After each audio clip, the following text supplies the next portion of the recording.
안녕하세요. 이채 김미나 변호사입니다. 오늘은 성폭력 사건의 민사상 손해배상 청구 금액에 대해서 말씀드리려고 합니다. 민사상 손해배상 청구는 형사사건과는 다른 관점으로 사건을 심리하게 됩니다. 성폭력 형사사건의 경우 피해자 진술을 토대로 피해 사실을 입증하는 과정이라면 민사사건의 경우 피해로 인하여 발생한 재산상 손해와 정신적 손해를 입증하는 것이기 때문입니다. 상담에 오시면 많이들 위자료로 얼마를 청구할 수 있을까요? 라고 물어보십니다. 여기서 많이들 물어보시는 위자료는 정신적 손해배상을 말합니다. 민사상 불법행위에 대한 손해배상 청구는 크게 재산상 손해와 정신적 손해를 모두 배상 청구할 수 있는데요. 재산상 손해로는 성폭력 피해로 발생한 입원비, 각종 병원 치료비, 정신과 상담을 받은 경우 정신과 상담 치료비 등이 될 것입니다. 이외에도 본인이 생각하는 재산상 손해를 추가로 청구하고 싶으신 경우도 많습니다.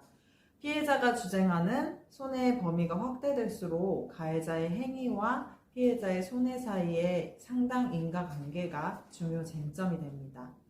가해자의 그 불법 행위로 인해서 손해가 생겼다라는 인과관계 여부를 재판부에 잘 설명하고 설득하는 것이 중요하겠죠. 그렇다면 민사상 손해배상 청구는 언제 하는 것이 좋을까요? 형사사건을 시작하시자마자 민사 손해배상 청구를 하기 위해 상담을 오시는 경우도 있습니다. 형사사건 진행 중에도 민사상 손해배상 청구를 하실 수는 있습니다. 다만 민사 청구금액 산정을 위해서는 최소한 형사사건의 송치 여부까지는 확인하신 후 진행하실 것을 권해드립니다. 민사 손해배상 청구는 형사사건 이후의 상황, 형사 공판 중 가해자의 태도, 그리고 반성 여부, 사건 발생 이후 피해자의 종합적인 상태, 상황 등을 종합적으로 고려해서 산정되기 때문에 이를 감안하여 상담 받아보신 후에 진행하실 것을 제안드립니다. 가장 궁금하실 것 같은데요. 위자료로 얼마나 청구할 수 있을까요? 라는 질문 굉장히 많이 하십니다. 답변을 드리자면 사건의 사실관계별로 다르다는 것입니다.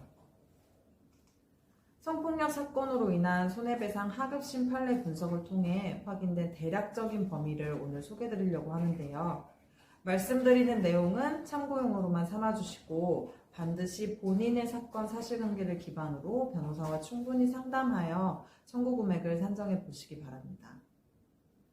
2023년에 법원에서 발간한 젠더법 실무 연구 자료에 따르면 강간 사건의 경우 최소 2천만 원에서 최대 1억 5천만 원의 범위에서 위자료가 인정되고 있습니다.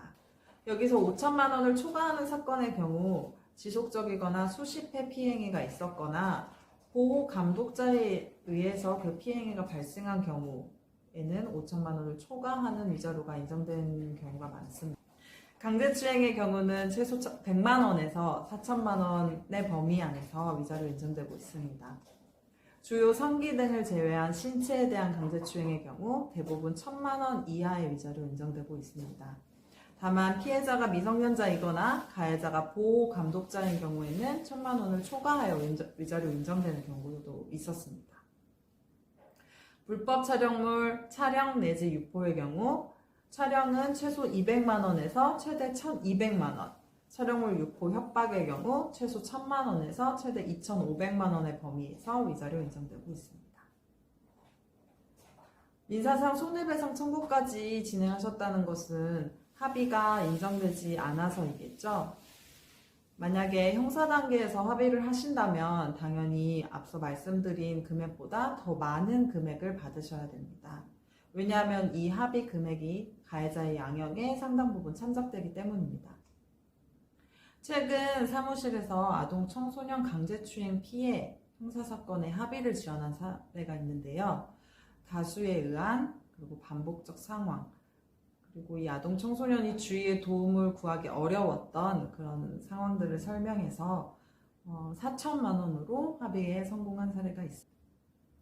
앞서 말씀드린 위자료 액수는 딱 고정되어 있는 것이 아니고 가해자와 피해자의 관계, 그리고 가해행위의 양상, 성폭력 피해 이후 피해자의 정신과 치료 상담 여부, 피해자가 겪고 있는 일상적인 어려움, 가해자가 성폭력 사실을 인정하고 반성하고 있는지 여부, 민사사건 진행 중 가해자의 피해자에 대한 태도까지도 종합적으로 추가 참작사항으로 반영해서 얼마든지 변동될 수 있다는 점도 기억해 두시면 좋겠습니다.